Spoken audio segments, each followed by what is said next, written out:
Hello everyone, welcome back to my channel, or welcome if you're new. I am so excited about today's video, you guys. This video is going to be a game changer for us sign makers and going to save you guys so much time when you're making non-personalized wood signs. So I'm going to be showing you guys today how to make screen prints.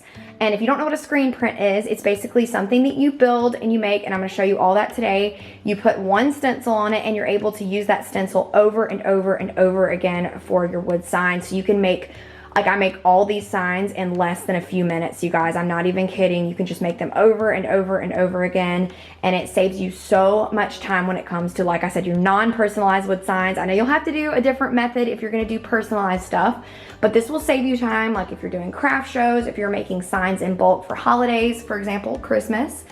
So we're gonna go ahead and get on into this tutorial, but I will tell you guys, I've been researching this for months, and I finally decided to sit down and figure it out and make this video for y'all. And while I was doing my research, I came across a girl on TikTok that does this exact same thing. She makes screen printed signs. So I have to obviously give her a shout out because she gave me so much inspiration to actually go ahead and finish up and do this video. And she is so good at what she does. I will leave her TikTok down below, but she gave me so much inspiration, so I wanted to give her a shout out. But let's go ahead and get on into this tutorial, and I'm going to show you guys how to change the game when it comes to wood signs. So this is what a screen print looks like, in case you didn't know.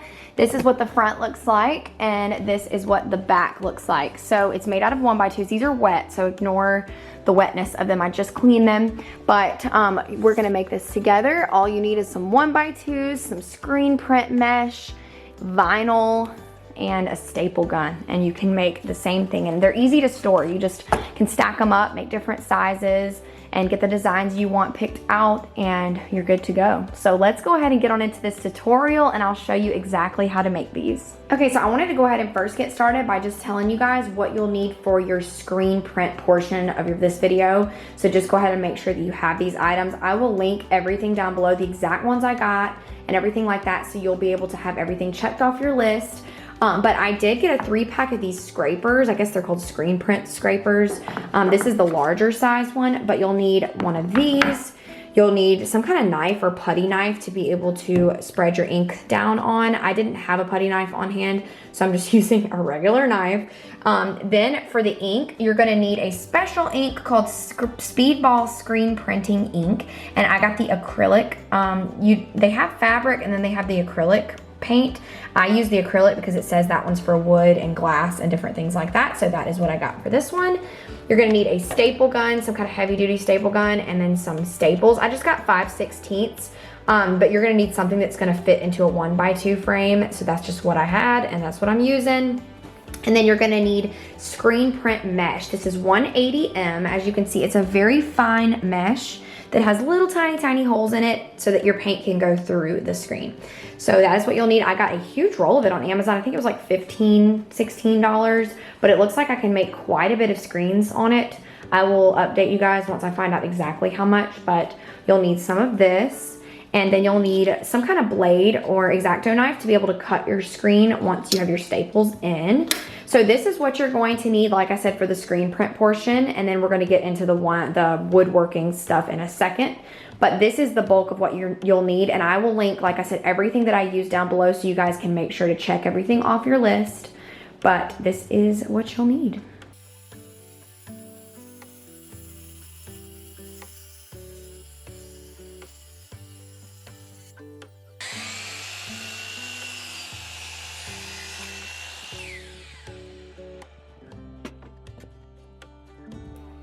The first thing that I'm doing here is cutting my plywood.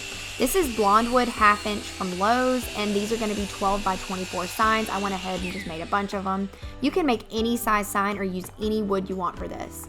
When you're making a screen, you always want the frame to be slightly larger than your sign, and I decided to do 1 inch larger than my sign. So for this example, I made my frame about 25 inches for the larger sides and 14 1/8 for the smaller sides. And then what you're gonna wanna do is just kind of line it up with the smaller ends being on the outer edge. So just make it a little bit bigger than your sign and you'll be good.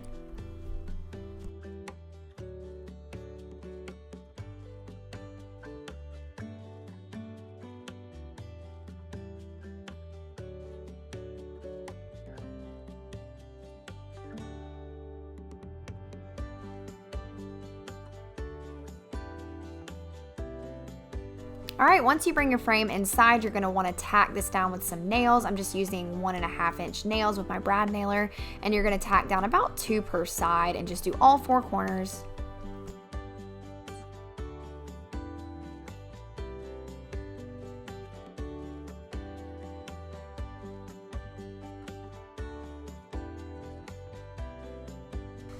First thing that you're gonna wanna do is grab your mesh and you're gonna cut off just enough to fit around your frame.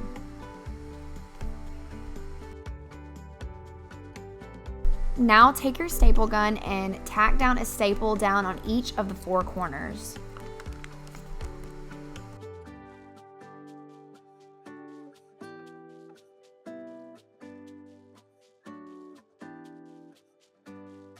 Next, just staple 2 of the sides of the frame, making an L shape.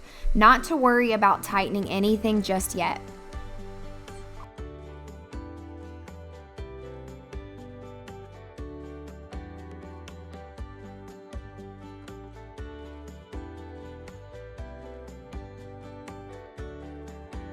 Okay, once your L is done, you are going to start pulling down on your mesh, and as you're pulling with one hand, you're going to staple down the top. And as you can see, if you look at the top of the mesh, it is getting tighter. So you're going to want to do that on one side, and then when you finish that one side, you're going to turn it and you're going to tighten that side down and staple just like you did on the previous side. So that way you're getting your mesh very tight this way.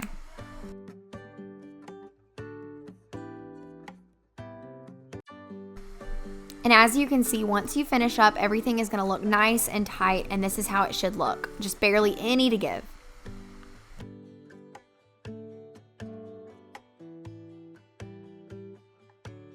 This is the part that you're going to take your X-Acto knife or scissors and you're just going to cut along the edge, just getting rid of the excess mesh.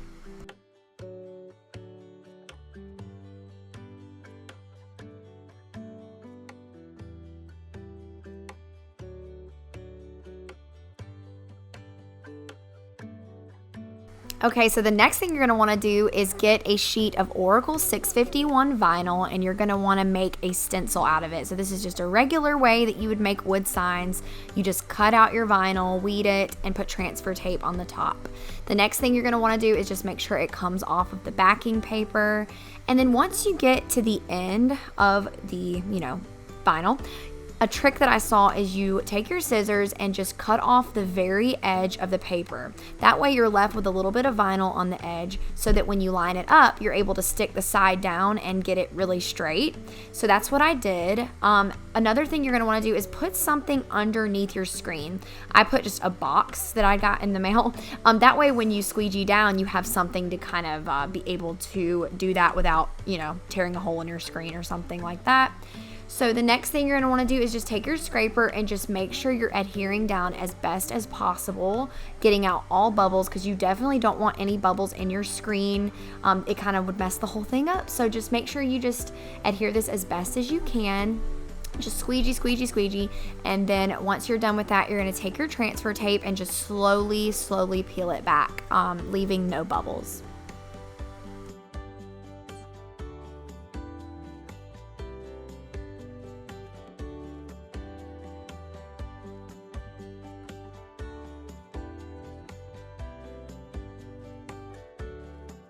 Okay, I did want to go ahead and mention that I felt like I had too much of the screen showing, so I decided to go ahead and put some painter's tape. So I will recommend to you guys, if you're making your stencil, just make it large enough to cover your whole screen, so that way when you're putting the paint down, you don't accidentally get paint all over your wood sign. So I went and put painter's tape on there just to be on the safe side.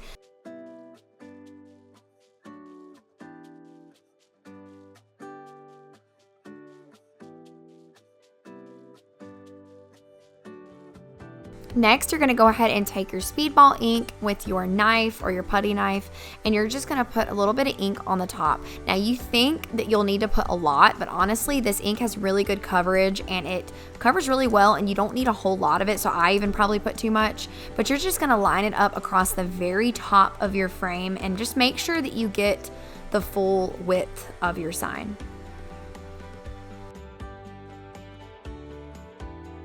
Okay, and the fun part. Now you're gonna take your scraper and you're just gonna go across the top of your ink and smear it down through all the letters of your sign. And you're gonna go through both sides, and then if you see any spots that are missing, just go over them again. One thing I did notice that you need to do is you need to put enough pressure, but not too much pressure, and don't go over it too many times. I guess less is more.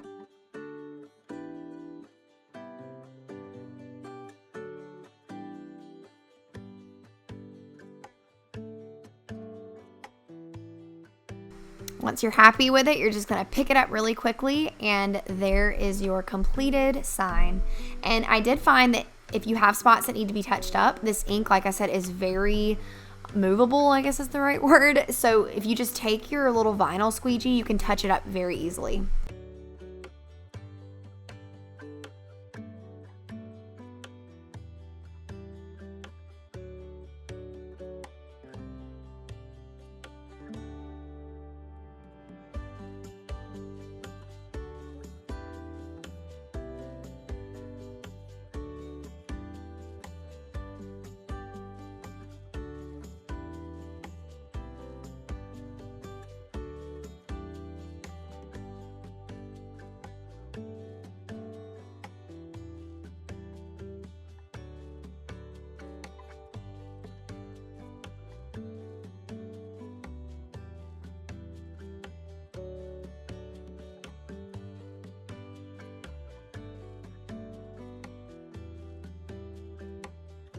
All right, so once you finished up all your signs, now it is time to clean your screens. So to clean these off, all you need to do is take some cold water and just rinse over the front and the back of your screens.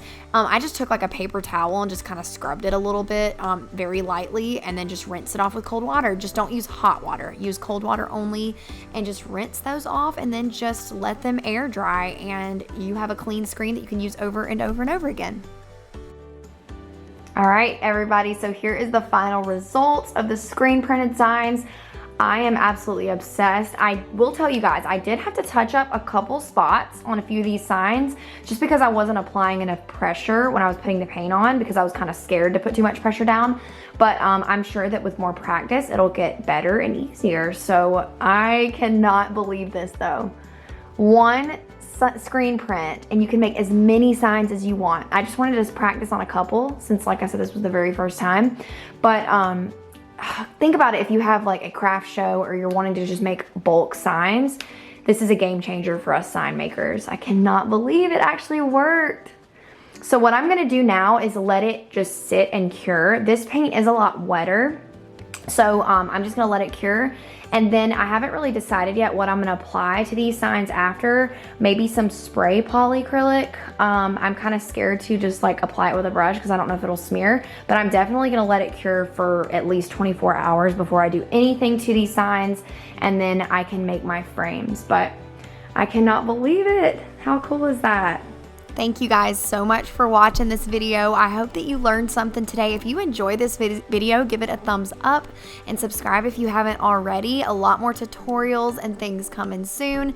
I am really honestly so excited about this new method. I think that it will save us sign makers so much time when it comes to the non-personalized signs.